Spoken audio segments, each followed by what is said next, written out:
we will look to grow in our current markets as well as other markets that exhibit very similar fundamentals in the near, medium, and long-term future. I'm here today with Dan Oberste, President and CEO of BSR Real Estate Investment Trust. BSR's resident base is about 51% millennials. How does that shape your overall strategy, and do you expect those numbers to remain fairly constant? You know, when we think about our customer base, it's predominantly located in not just the millennials, but also the Gen Z generation. Both of these generations are highly used to using technology to getting things done. And when we isolate on their behaviors, it really is simple to us. We focus on our product, our location, and our technology that we invest in our platform and in our properties. From a product standpoint, our properties are extremely young. Our portfolio is one of the youngest in the public space. Our floor plans are larger. Our properties are highly amenitized, and that product really plays well to both generations, which make up the largest cohort together of renting customers.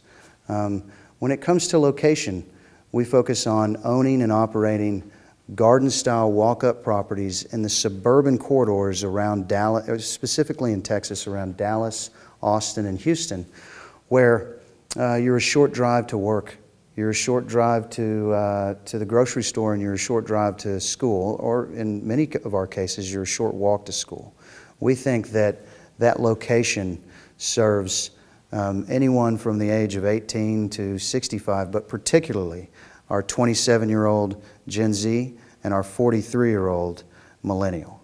Now, when it comes to technology, we've invested heavily in internet capabilities in our common areas.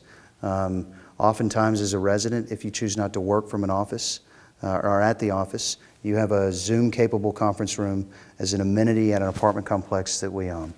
You have an office that you can use as a part of an amenity at an apartment complex that you live in that we own. And then from a leasing standpoint, you can conduct a 3D lease, a virtual lease from your phone or from your 3D compatible device. You can fill out an application, you can execute a lease, and you can utilize smart home technology and control your entire customer experience from your phone if you desire. So in summary, we think product, location, and technology are how we have shaped our strategy around the customer base of the Generation Z and the millennial. Has BSR completed its work with regard to increasing its exposure to primary and growth markets? Well, you know, we think of it as our work is never done. Now, in 2019, and I think that's what you're referring to, we initiated a strategy to take one of the oldest portfolios in the public space and sell effectively all of our properties and rotate all of those properties in 14 different markets into generating what is now one of the youngest portfolios in the public space. It's highly concentrated. About 90% of our NOI is concentrated in Dallas, Austin, and Houston in that order. And to that extent, the rotation, we believe, is substantially complete.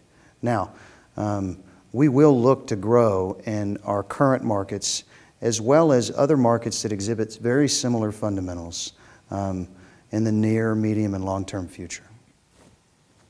And what are some of BSR's key priorities for the rest of 2023? Oh, that's a good question. So I would define them as external and internal. So externally, we think about capital allocation, and right now, there is no better deal in town than the share repurchase opportunity available to our shareholders. And so the REIT has and will continue to repurchase its shares so long as we're trading at such an incredible discount. The current environment, you know, BSR is not immune. Many, if not all of our peer set is traded at an incredible discount. Some of those peers are truly at a discount. BSR is truly at a discount. Some of them are not. So long as that return on investment of buying really shares in our company that owns our portfolio is available to us, we'll continue to use that as it's our highest and best return on investment right now. As far as internally, we're going to continue to invest in technology and adapting that technology onto our platform, enabling us to isolate on two opportunities: maximizing our daily rent and lowering or shrinking the time it takes to turn an apartment when a resident moves out. We think that the investments in both categories is certainly going to move the needle meaningfully in our margins and generate returns for our investors.